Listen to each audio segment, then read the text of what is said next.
All right, another Friday, another dumb schedule, 11 games, way too many. We don't need 11 games. It's too much to watch, isn't it? My whole day is just spent watching NBA, which could be worse, but too many games. 7, 8, I think that's a good number. Welcome to Stuff It, a fantasy basketball podcast.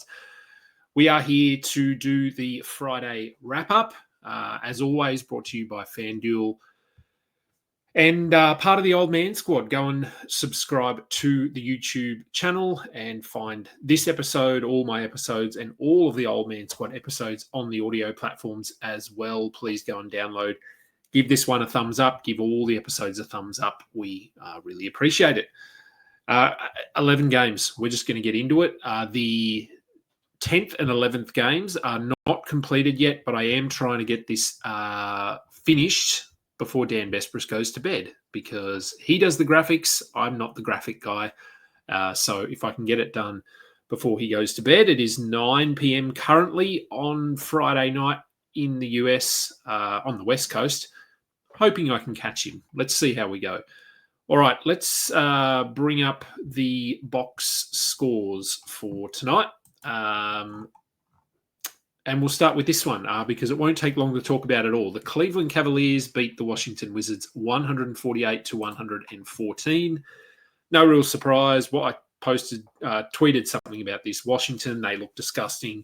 Utah, without Walker Kessler, they basically have zero defense, so they also look disgusting. And some other teams who played tonight can be thrown into that discussion. We'll get to them. But for the Cavs, look, not really a lot to talk about. They have basically their starting five. Now, DeAndre Hunter didn't do much. We hold him. It'll be up and down now with Garland back and everyone healthy.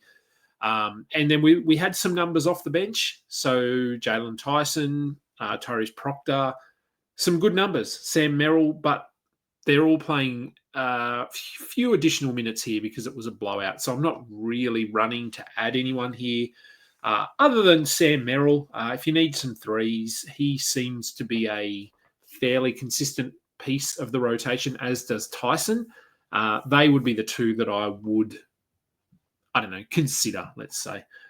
On to the Wizards. There was no Keyshawn George here. He's out with an illness. Now, the Wizards do play tomorrow, I believe.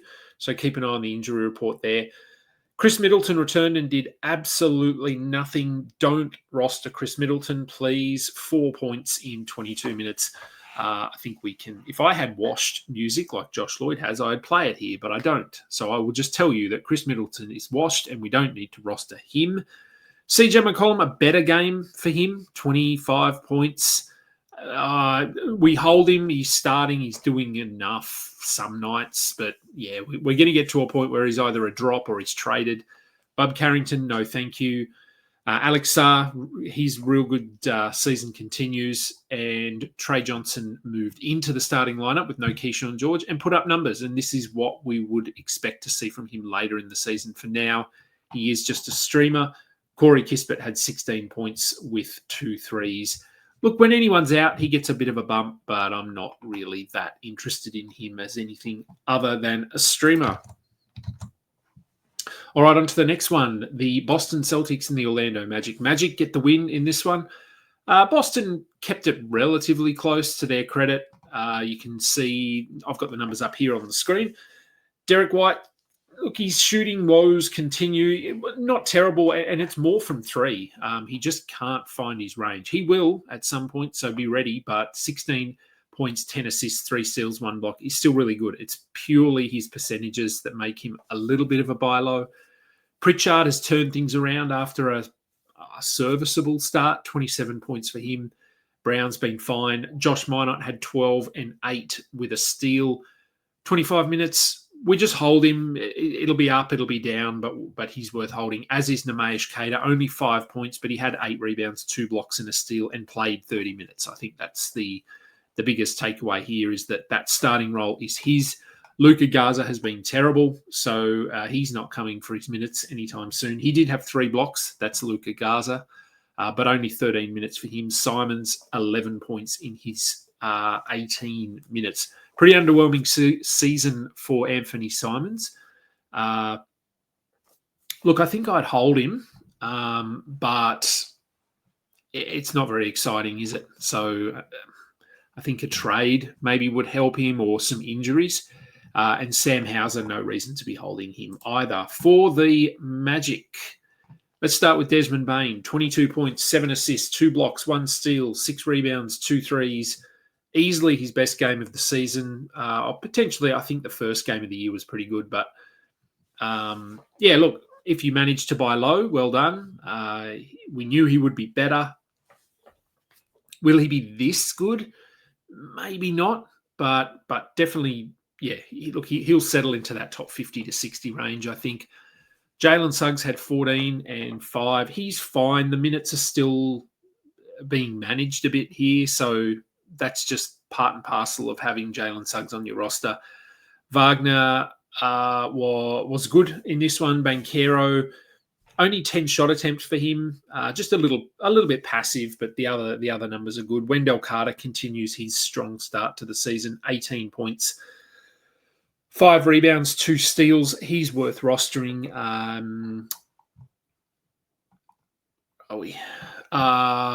Black. Why can't I think of Black's name? That is really weird.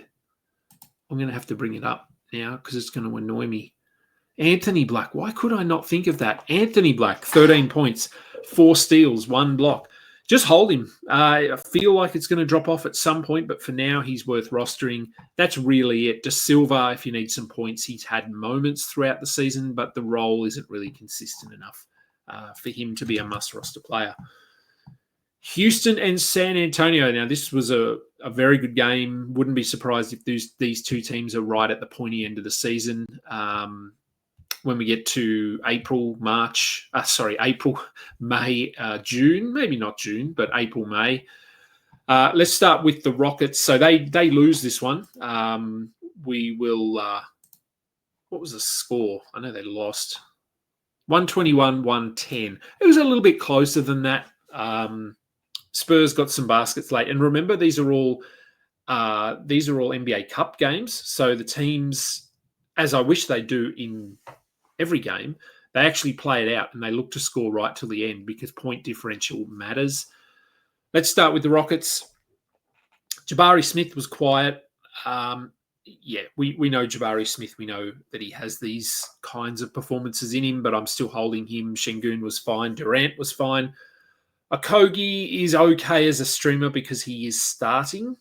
Not really playing starters minutes and really just more of a steals guy. He had 5 of them in this game.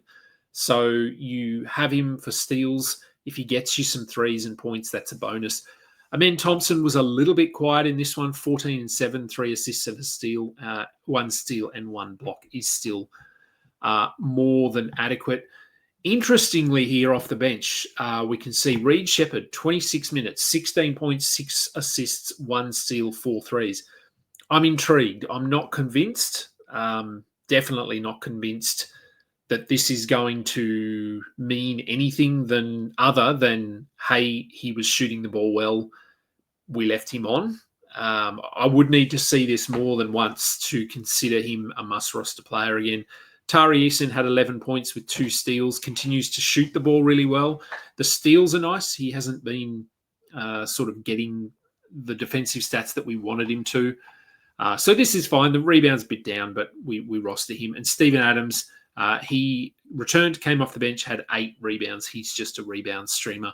If he starts, if they opt to go with him instead of Josh Okogie, which they will do at times, then you stream him in for rebounds. For the Spurs, now De'Aaron Fox will return tomorrow, I believe. So just keep that in mind. If you do have De'Aaron Fox and you can get him out of your IR spot, do so tomorrow. Stephon Castle, 13 assists for him, 2 steals, 1 block, 14 points. Strong season continues. It's going to be very interesting to see what they do when De'Aaron Fox is back, because he's obviously going to slide straight into the starting lineup. I would think... I mean, the obvious one here is Champagny to go to the bench, but he gives them floor spacing. He's arguably their best 3-point shooter. 22 points in this one, 7 rebounds, 5 steals, 1 block. Probably his best game for the season. But he does give them some floor spacing, which frees up Wemby to go to work inside. Steph Castle doesn't mind getting inside and mixing it up as well. And Fox himself doesn't mind attacking the basket. So I don't think Barnes will drop out of that starting lineup. He had 24 in this one. So, again, that could be his best game for the season.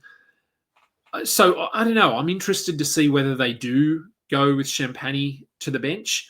Do they move Steph Castle to the bench and let him play as the point guard in the second unit?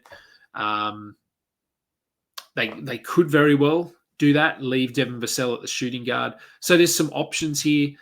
The return of Fox is going to impact Castle, Vassell, Champagny, Keldon Johnson, pretty much everyone except Wemby. So just keep an eye on that. I'm not dropping anyone. I'm not really adding anyone after this, other than, if you want to pick up Champagny and just see if he can continue this hot streak, then by all means go ahead. Sohan had 15 minutes off the bench. I don't know if I'd call him must roster. I think he's okay to roster, but I don't see him playing more than about 22 to 24 minutes most nights. They'll work him back from this injury, but yeah, I think when the Spurs are healthy, he's not going to have a significant role. All right, the next game, the Detroit Pistons, they get the win over the Brooklyn Nets. Look, the Nets were a little bit disgusting in this one, but they sort of hung around, 125 to 107. Let's start with the Pistons. And Jalen Duren, 30 points, 11 rebounds, 3 steals, perfect from the free throw line. This is one of the more surprising facts, I don't know, from this season, is that he is now this elite free throw shooter. I love it. He's scored at least 30, I think, in 2 of the last 3 games. He's averaging something like almost 20 points, I think 11 or 12 rebounds. The defense is always going to be a little bit of an issue for him. It's fine. If he can average sort of 2 combined steals and blocks, I think you take that with Jalen Duren because everything else is really good. Cade Cunningham has been amazing. He was fine in this one. Sar Thompson, also very good. Isaiah Stewart, who was or got the spot start here for Tobias Harris, he finished with 4 points, 3 rebounds, and a flagrant foul, and then hurt his ankle and left the game. Only played 9 minutes. Now, is he going to miss time? Maybe. Ron Holland got the start in the second half. Now, if Tobias Harris comes back, he obviously just slots straight back in as the starting power forward. But if there's no Isaiah Stewart there, they're going to have to go with some smaller lineups, which will mean Ron Holland probably plays a bit more. Karis LeVert probably plays a bit more. And, of course, Paul Reed is going to play a little bit more as the backup center. He had 6 points, 6 rebounds, 2 steals in 15 minutes. We know that if he can play 18 to 20 minutes, he is someone to consider. So, you add in the 9 minutes here on top of that Isaiah Stewart played, on top of the 15 that Paul Reed played, and you have 24 minutes. Now, he's probably not going to get to that number because this game was a bit of a blowout in the end. But yeah, look, keep an eye on Paul Reed. If you want to just take a chance on him, I would. And Ron Holland also worth a look. Duncan Robinson, 7 points. He's just a 3-point streamer. The 8 assists are just weird, but nice if you did stream him in. But with those 11 games, there is a chance that you didn't have much room for streaming. Oh, no, we don't want to do that. We want to do the next team. Sorry, let me just... Here we go. We need to look at the Nets, don't we? All right, the Brooklyn Nets, who, God, just knowing their starting lineup from one night to the next is a feat in itself. Michael Porter Jr. is going to do a lot, sink or swim for him with no Cam Thomas, who was earlier ruled out for, I think they said 3 to 4 weeks. This is going to be a month at least. It's maybe his 4th hamstring injury in the last 12 months, the same hamstring. I don't know what's going on. He claims that it was just a weird sort of move that he did on the court. I don't know. It doesn't bode well. I'm pretty glad I've only got him in one team this year, and honestly, that was an auction and I overpaid, so that's on me. But with him out, there's just God. You never know. Noah Clowney had 19 points in this one. He could have 4 points in the next one. Tyrese Martin had 2 points. He could have 16 in the next one. We just don't know. Michael Porter Jr., Nick Claxton are our must roster players here. Beyond that, good luck. I guess Clowney is probably at the top of the list. Just because he's going to play minutes. He's been playing relatively well. He's not doing a lot other than score, but scoring is something. Zaire Williams, he had 6 points in his 17 minutes. He's probably another name that we're familiar with at least, but hasn't done a lot. Day'Ron Sharp, he sort of needs that Claxton injury to move into must-roster territory at the moment. Just a streamer, potentially like one of about 9 players on this roster. I don't even want to talk about Brooklyn anymore. Toronto and Atlanta, the Raptors, good win for them. It appears the Hawks just can't have nice things, doesn't it? 109-97 for the Raptors. RJ Barrett continues to play really well, as does Brandon Ingram. Scotty Barnes, the shooting was a bit off tonight, but he filled it up in other areas. Jakob Poeltl, his best game of the season, 25 minutes. Maybe this back thing is starting to be put behind him. Keep in mind that the Raptors do play tomorrow night or Saturday night against the Sixers, I believe. So just, if you've got Jakob Poeltl on your roster, just be prepared for a day off tomorrow. Emmanuel Quickley, probably one of his better games, 18 points, 5 rebounds, 6 assists, 3 steals. He's been sort of fine, but not great. So this is a welcome sight for his managers. If Poeltl misses time tomorrow, it's going to be one of Mamukelashvili or Colin Murray-Boyles. Mamukelashvili at the moment is ahead of Murray-Boyles in the rotation. He had 12 points with 6 rebounds and a steal. But we saw when Poeltl was out that Murray-Boyles had a couple of good games. So you could take a flyer on him tomorrow if Poeltl is in fact ruled out. Grady Dick had 11 points, but we don't need to worry about that. For the Hawks, so no Trae Young, of course.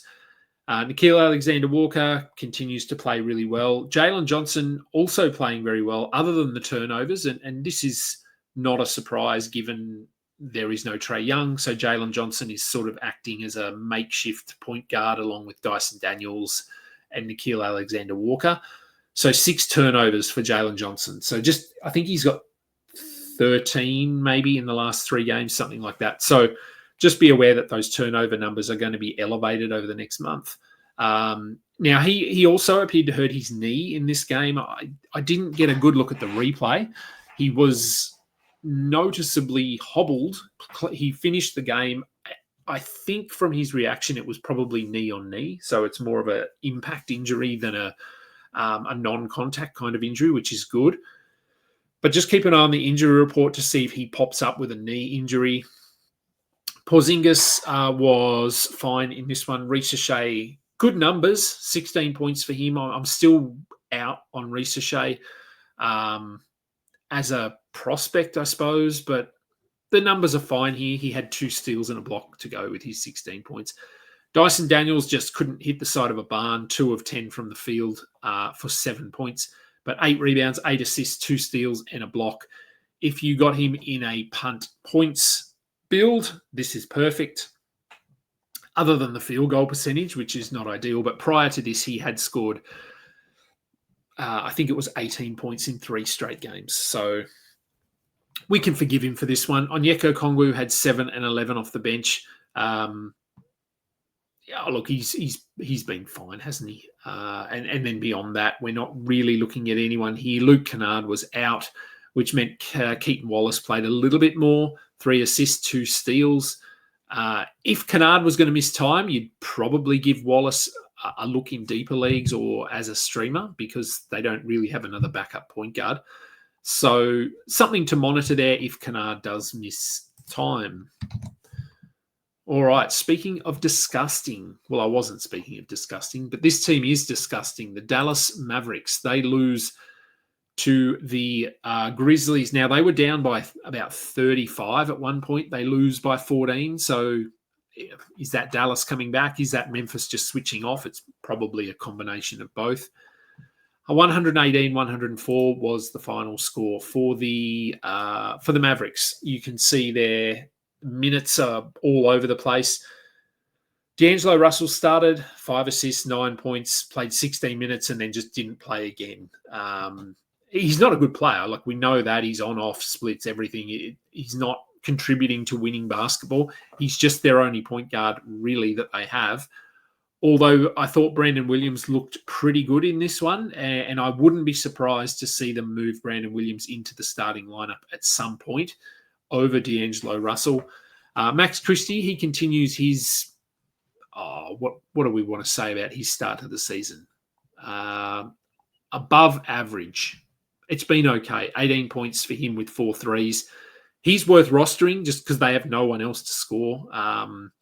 Cooper Flagg had 12, 6 and 6. He's doing bits and pieces. He still hasn't figured it all out, but we don't really blame him. He's playing different roles on a nightly basis. PJ Washington had 14 and 6. Daniel Gafford failed to score in his 12 minutes and then left the game with ankle soreness. So that's not good. He obviously was out to begin the season with an ankle injury.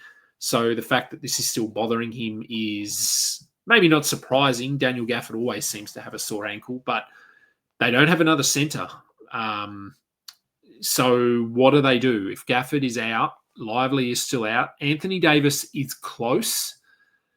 Whether he plays in the next game, I don't know. But if he is out, I'm not sure. I would think that PJ Washington might play as the center with Najee Marshall coming in to start at the 4, and they just try and go small.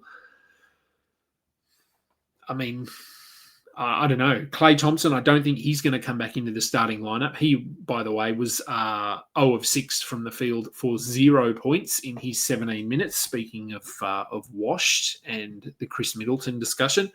The names I'd monitor here are Najee Marshall and Brandon Williams. I think they're the two. For the Grizzlies, Ja Morant had 21 points in his 32 minutes. 13 assists, 3 steals. So a good game for him. Shooting was still off a little bit, but it is a step in the right direction. Jalen Wells had 8 points. He's been pretty rough to start the season. I don't think we need to be rostering him. Jaren Jackson seems to either give us defense or offense. It's never the same, or he doesn't give us both on the same night. 17 points here, 4 rebounds, 0 assists, 0 steals, 0 blocks. I think it's been a pretty disappointing start to the season for him. I know he's had he had 5 blocks, I think, in the last game. There have been moments, but yeah, this whole Grizzlies franchise, everything that's happening is pretty negative at the moment. So we'll see if they figure it out. This is obviously a step in the right direction. Any win is a good win. Santi Aldama had 16. We just roster him until they get healthy, which will probably never happen. Cedric Coward, 21 points. He is probably the bright spot this season for them. He has progressed much faster than I thought he would. So he had 21 points, 9 rebounds. He's rostered everywhere anyway. And Cam Spencer had 12 points with 2 steals in his 19 minutes. I'm not worrying too much about him. All right, let's go into the next game, which is another disgusting team. But before we do, reminder that today's episode is brought to you by FanDuel, the website, the other way around, isn't it? Sportsbook.fanduel.com. Head over there if your fantasy team sucks and you just want to bet and try and win some money and then, I don't know, go and buy some Lego. That's what I do when my fantasy team sucks. This is where you can do it over on the FanDuel website. You can get all sorts of odds over there, the player props, the regular season, over, under, all of those things. It's all there. Head over to the website, get some money down, and get more money back, hopefully. Utah, not good. No Walker Kessler for the rest of the season. Yusuf Nurkic is the ad. despite this performance, 3 points, 4 rebounds. He had a steal and a block. This is why Yusuf Nurkic isn't a starting center in the NBA, because he's not that good. He will put up numbers, but he can just disappear and do nothing. And it feels like it's just a matter of time before he is out of the starting lineup and Kyle Filipowski is in. But for now, you just hold Nurkic. This game was just ugly, so I'm not really paying any attention to the minutes or anything. Isaiah Collier started in this one. He didn't do much. You could probably roster him for assists. He only had 3 here, but the Jazz were just so bad that that's not surprising. Larry Markkinen had 12 points. You can see most of the starters here were 25 minutes or under, and then they just rolled with bench guys. Sensabaugh, oh, man, he has been terrible. I feel like there's going to be a week where he just gets it going, but he's been really bad. Taylor Hendricks has been really bad. Ace Bailey's been fine. We're probably holding Ace Bailey. If you've got Filipowski on your team, I would just hold him. I know it's hard, but he had 9 and 10 here with 2 steals. And like I said, I think it's a matter of time only before he is starting at center for them. Why do they want to have Yusuf Nurkic? Why are they're not developing him? They just shouldn't be prioritizing him at all. So if you've got Filipowski, I would just hold. Maybe it's 2 weeks, maybe it's a month, but hopefully the minutes ramp up, and then we can, hopefully reap the rewards. For Minnesota, again, minutes way down here. This was a blowout, so we don't really need to take too much out of this one. Julius Randle had a triple-double, so that's nice if you have him in your team. We roster the starting 5 here. Mike Conley, we can safely let him go if we were holding him. Naz Reid, I'm one of the lowest on him, and I stand by that, and this performance backs me up. He'll be better than this.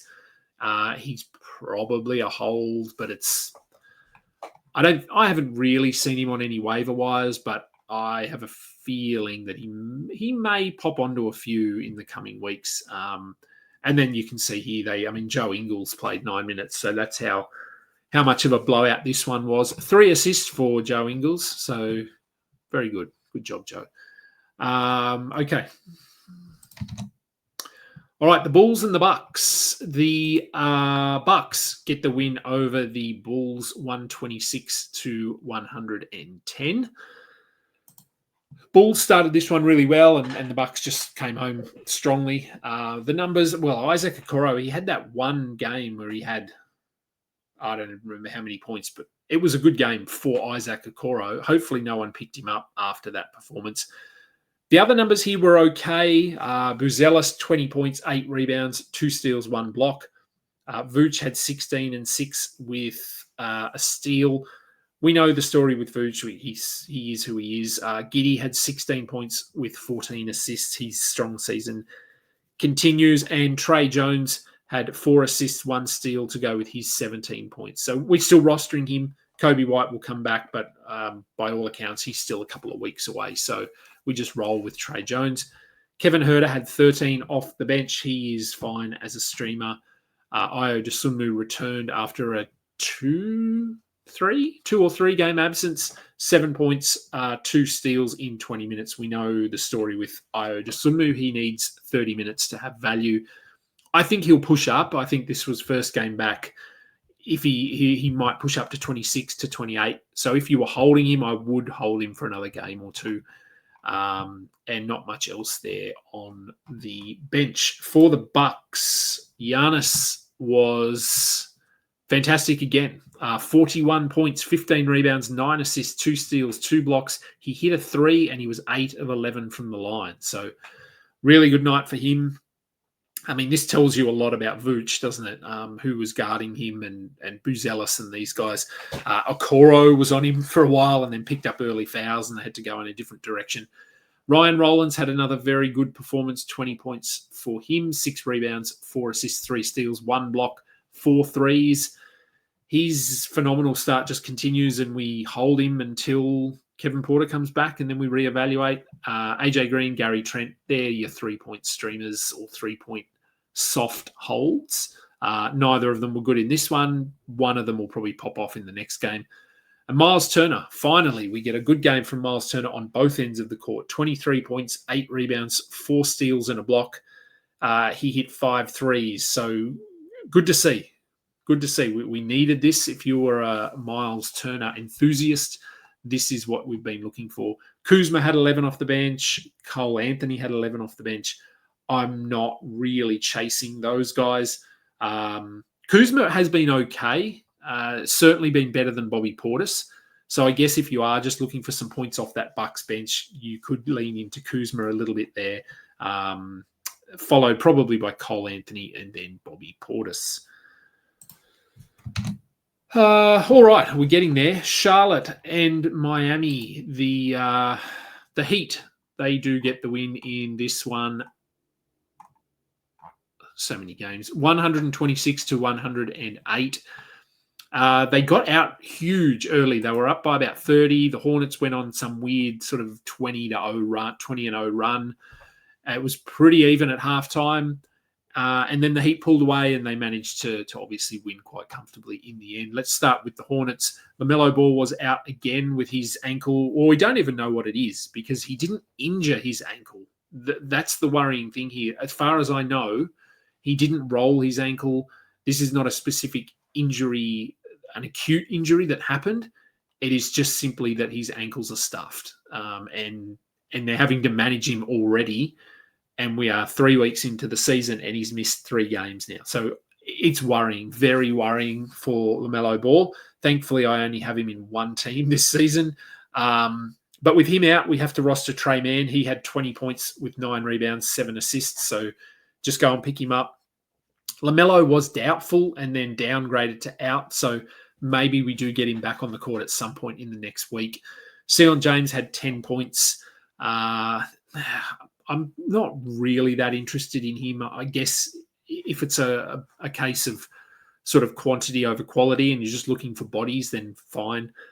Bridges had 14 and 12. He's generally better when LaMelo is playing. Con Knippel had the best game of his career, 30 points, 8 rebounds, 1 steal, 1 block. The fact that he is probably their best player at the moment is very worrying for the Hornets because Knippel is not a star, I don't think. He's a very good player, and I think he will have a long career in the NBA, but he should not be your alpha. The fact he is worrying.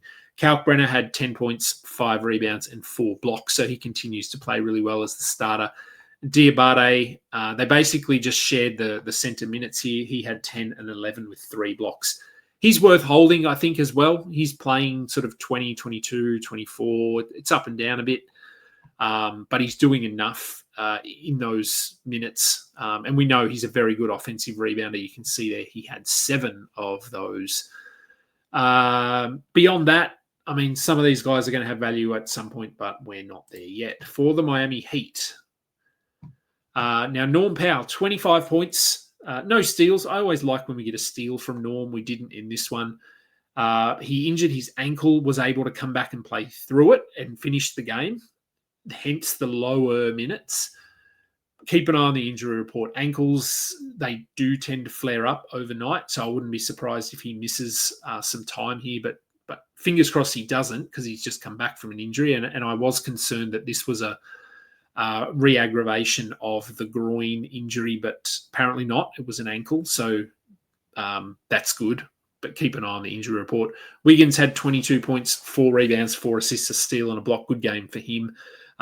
Really, you play Charlotte, you get a bump in production, don't you? Pele Larson had 19 points. Khalil West started for Bam Adebayo. Now, they're saying Bam is going to maybe be out, I think, for a couple of games is what they're saying, but he was in a boot. That's never a good sign, although it is very, very precautionary. So we make sure Khalil Ware is rostered. 3 blocks, 7 points. He just shot the ball poorly in this one. Everything else is okay. Davion Mitchell had 5 assists and 3 steals. We know the story with him.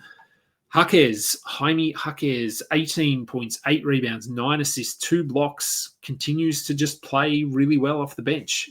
We were somewhat high on Nikola Jovic coming into the season. He hasn't done a lot, although this game was probably his best or one of his best. 10 points, 4 rebounds, 3 assists, 3 steals, 1 block in 19 minutes. And that's the worrying thing, the 19 minutes. We need him at sort of 26 to 28, I think. Fontecchio had 11 points.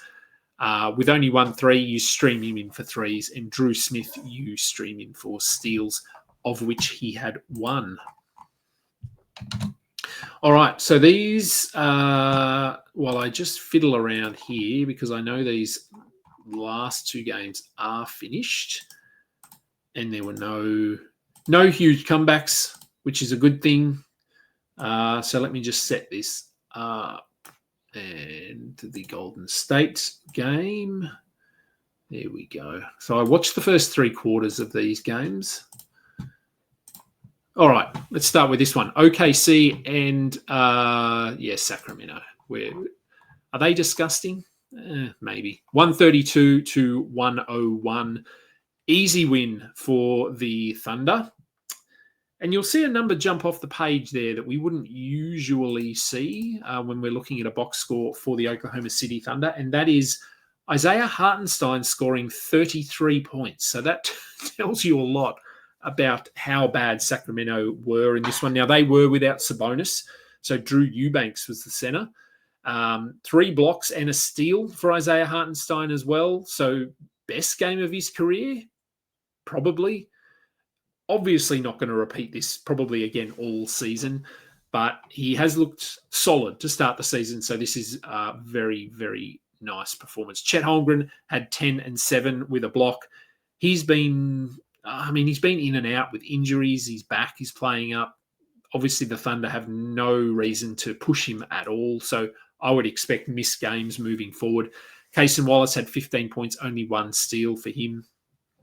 We're rostering him, though. AJ Mitchell, 18 and 10. Just keep rolling with him until the wheels fall off. Shea, we don't need to talk about Shea. And Isaiah Joe had 3 threes.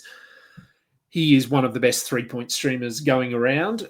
Caruso is our defensive streamer, 16 points. Sorry, not 16 points. 3 points. He was a plus 16. 3 points for him. 1 steal. Yeah, you just stream him in.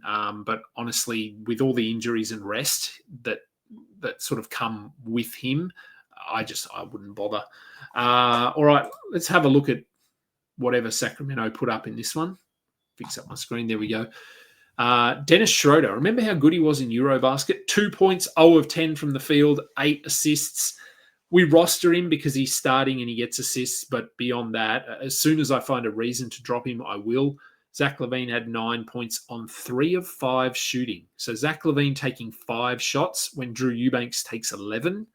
Westbrook taking 17. Now, I know the numbers here for Westbrook, 24 points, 6 rebounds, 9 assists. They're good. They're good numbers, but there's a reason teams don't want him, and it is that he doesn't contribute to winning basketball. So, yes, he's going to put up numbers, but it wouldn't surprise me if once the Kings are healthy and if they're serious about trying this season, which, I mean, maybe they're not, they may look to move off of Westbrook, although who's going to take him? But for now, just roster him. He had 7 turnovers as well.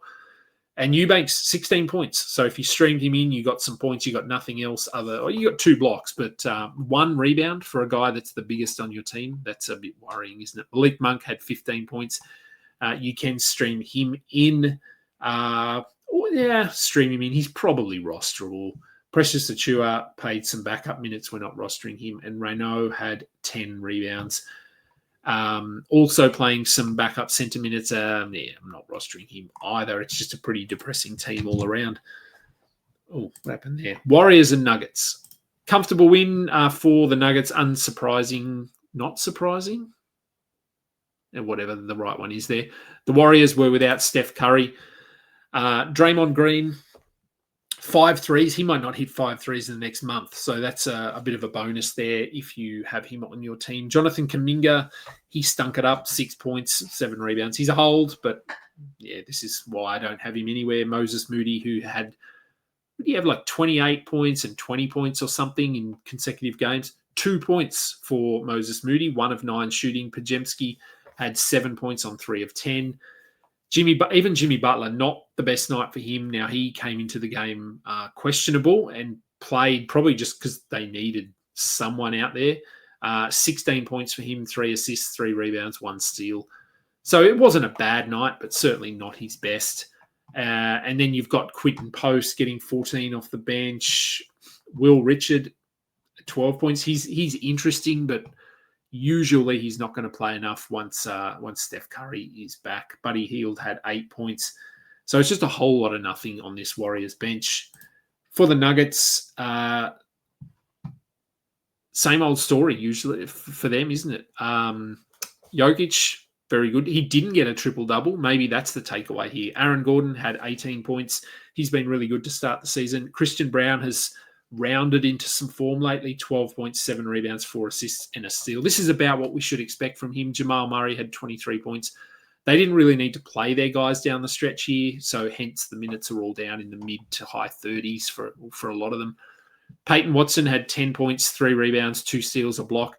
He's not bad as a back-end defensive guy in a standard, but probably more just a slightly deeper league.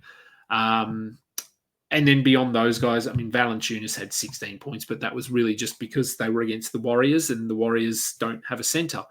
So, well, they have a center. They don't have a good center. So Valanciunas just feasted when he was on the court. We're not rostering him, of course. All right. That will do. That's a lot of games. That's 40 minutes. We got through all 11 games. I will be back tomorrow with the Saturday wrap.